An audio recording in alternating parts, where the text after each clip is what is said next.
हजारों साल पुरानी बात है, जब रंगपुरी नाम के राज्य में बुधराज नाम का एक राजा राज किया करता था। राजा बुधराज एक बहुत ही अच्छा तीरंदाज था। उसके तीर कमान से वह बेहतरीन निशाने लगाता था। उड़ते हुए पक्षियों को निशाना बनाना उसका पसंदीदा खेल था। वह अपने इस शौक के लिए अक्सर मासूम पक्षियों की जान ले लिया करता था। राजा को अपनी निशानेबाजी पर बहुत घमंड था। वह मानता था कि दुनिया में उससे अच्छा तीरंदाज कोई नहीं है। अपने इस शौक की वजह से वह राजपाट के कार्यों को ठीक से नहीं देखता था। उसका सारा राजपाट उसके मंत्रियों और वजीर के सहारे ही चल रहा था। उसकी पत्नी, जिसका नाम सुंदरी था, राजा के इस शौक को पसंद नहीं करती थी। इसका कारण बेगुनाह पक्षियों का मरना और साथ ही राजपाट के कामों में होने वाले लापरवाही थी। राजा अक्सर ही अपनी निशानेबाजी की तारीफ खुद अपने मुंह से रानी के सामने करता था। रानी वैसे तो राजा के इस काम से खुश नहीं थी, परंतु वह राजा के सामने इसके बारे में कुछ नहीं कहती थी। एक दिन रानी सुंदरी, जो मन ही मन बहुत दुखी थी, अपने मायके गई और अपनी मां से यह सारी बातें कहीं कि किस प्रकार उसके पति के तीरंदाजी के शौक के कारण राज्य का राज्यपाठ ठीक से नहीं चल रहा और राजा अपनी निशानेबाजी के घमंड में कई मासूम पक्षियों की जान ले लेता है। इसके बाद रानी ने कहा, अब तुम ही बताओ मां, मैं क्या करूं? उसकी मां ने कहा, तू फिक्र मत कर बेटी, मैं इस मुसीबत से तुझे निकाल लूंगी। बस तू ठीक वैसा ही करना जैसा कि मैं तुझे समझाती हूं। सुन बेटी, इस बार जब राजा तुमसे अपने निशाने के बारे में पूछे तो तुम ये कह देना। उसके बाद मां अपनी बेटी के कान में एक योजना बताने लगी। सारी योजना सुनने के बाद बेटी ने कहा, बहुत अच्छा मां, मैं ऐसा ही करूंगी।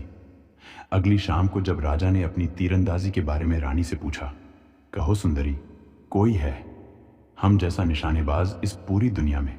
अगर आपको बुरा ना लगे तो मैं अपने दिल की बात कहूं।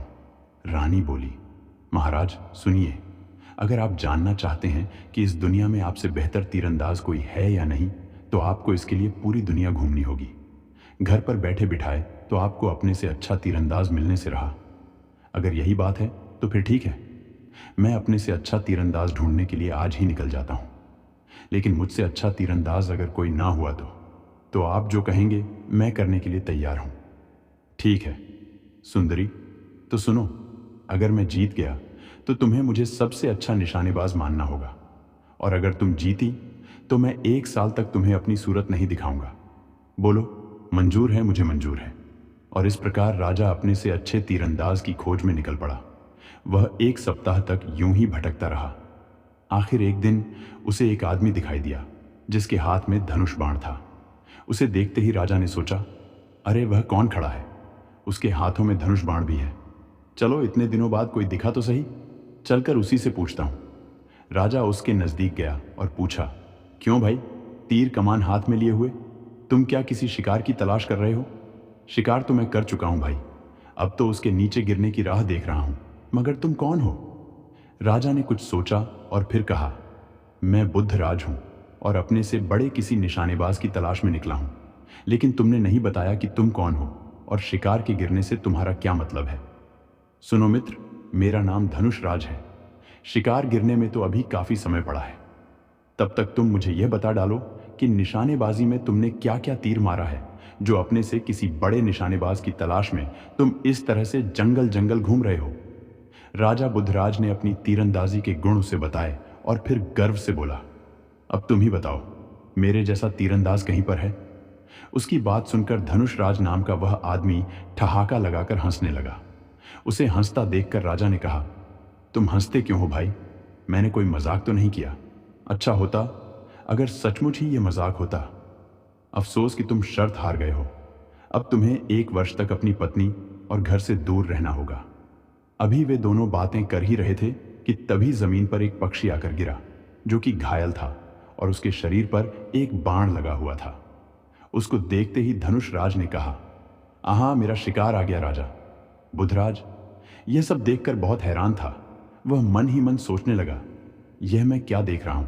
ना तो इसने मेरे सामने शिकार किया और ना ही कोई तीर चलाया, फिर तीर से घायल।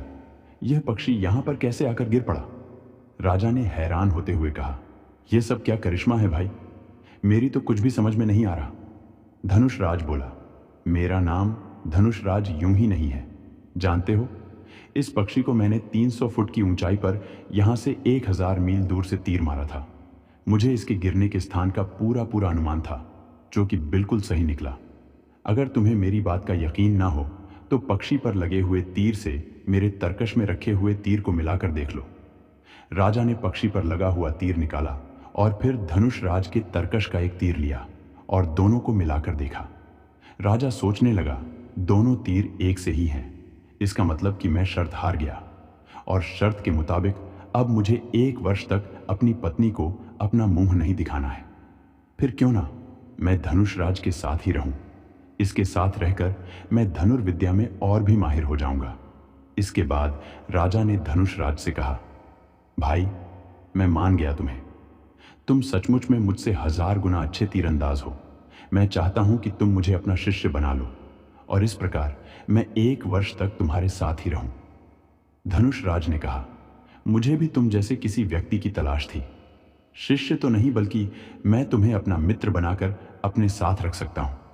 राजा बोला, मुझे मंजूर है, तो फिर चलो, मैं तो दुनिया देखने के लिए निकला ही था। अब तुम्हारा साथ पाकर समय आसानी से गुजर जाएगा। इस प्रकार दोनों आगे बढ़ने लगे। नदी नाले और शहर घूमते घूमते वे एक पर्वतीय इलाके में जा पहुंचे। वहां पर उन्होंने देखा कि एक पहाड़ पर खड़ा हुआ आदमी जो जोर से ठहाके लगाकर हंस रहा था। राजा ने कहा, अरे, यह पर्वत पर खड़ा आदमी कौन है और इस प्रकार से वह क्यों हंस रहा है? अवश्य ही वहां पर कोई तमाशा हो रहा होगा। चलो, हम भी चलकर देखते हैं।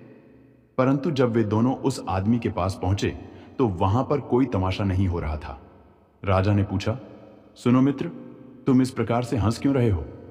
धनुषराज बोला, अरे, मुझे तो ये कोई पागल लगता है। वह आदमी बोला, क्या कहा पागल? मैं तुम्हें पागल नजर आता हूं? राजा ने कहा, क्षमा करना मित्र, हमें गलत फहमी हो गई थी।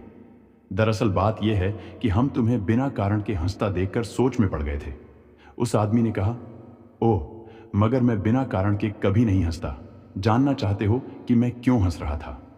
तो सुनो, मेरा नाम गिद्धराज है और मैं 4000 मील दूर तक देख सकता हूं। यहां से 4000 मील दूर एक बाजीगर तमाशा दिखा रहा था। बस उसी तमाशे को देखकर मैं लौट पोट हुआ जा रहा था, लेकिन तुम दोनों ने सारा मजा किरकिरा कर दिया। राजा ने कहा, ओ, इस बात के लिए हमें माफ कर देना, लेकिन यह बताओ कि तुम्हारा इस दुनिया में कौन कौन है? गिद्ध आज ने कहा, कोई नहीं, मैं बिल्कुल अकेला ही हूं। धनुषराज और राजा ने अपनी अपनी योग्यताएं गिद्धराज को बताई, जिसे सुनकर वह अत्यंत प्रसन्न हुआ। वह बोला, तुम्हारे जैसे दोस्त पाकर मैं धन्य हो गया। तो फिर चलो, हम तीनों एक साथ इस दुनिया की सैर करेंगे। उसके बाद वे तीनों अपने अपने घोड़ों पर सवार होकर आगे बढ़ चले। तीनों मित्र देश विदेश की यात्रा करते हुए आगे बढ़ते जा रहे थे। एक दिन वे एक भयानक जंगल में पहुंचे, जहां पर राजा की दृष्टि एक आदमी पर पड़ी। उसे देखकर राजा सोचने लगा, इस भयानक जंगल में यह अकेला आदमी यहां पर क्या कर रहा है? राजा बुद्धराज उसके नजदीक गया और पूछा, क्यों मित्र, इस भयानक जंगल में तुम क्या कर रहे हो? वह आदमी बोला, लकड़ी काटते काटते अच्छी लकड़ियों की खोज में मैं अपने घर से 4000 मील दूर निकल आया हूं। यहां काफी सूखी लकड़ियां मिल जाएंगी। मुझे राजा की हैरानी की सीमा ना रही। वह कहने लगा, क्या सिर्फ लकड़ियां काटने के लिए 4000 मील दूर निकल आए? हाँ, मगर यह सच है कि मेरा घर उत्तर दिशा में यहां से 4000 मील दूर है। राजा को उसकी बात पर शक हुआ। वह बोला, तुम अवश्य ही हमसे मजाक कर रहे हो। भला ऐसा भी कभी हुआ है? और फिर तुम्हारे पास तो कोई घोड़ा वगैरह भी दिखाई नहीं पड़ता। वह आदमी बोला, मुझे घोड़े की क्या जरूरत है? मैं तो घोड़े से भी 100 गुना तेजी के साथ दौड़ सकता हूं। 1000 मील मैं 1 ही मिनट में तय कर लेता हूं। मेरा नाम धुतराज है। राजा ने कहा, तुम कितना सच बोल रहे हो, यह अभी पता चल जाएगा दोस्त।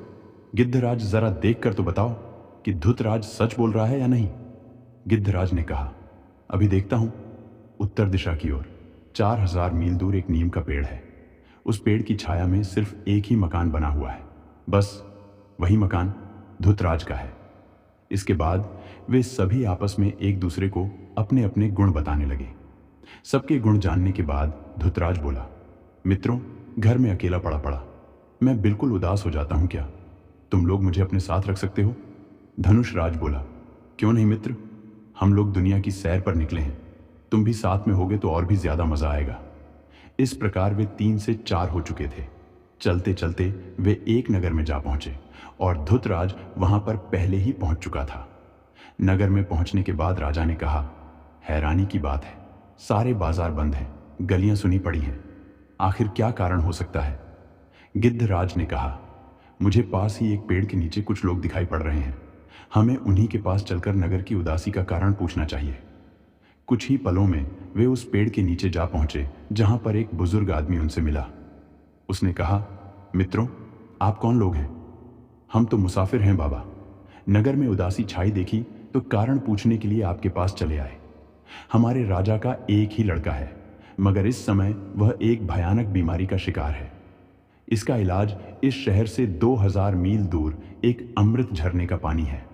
वैद्य कहते हैं कि अगर शाम तक अमृत झरने का पानी राजकुमार को ना पिलाया गया तो फिर उसे कोई नहीं बचा सकता।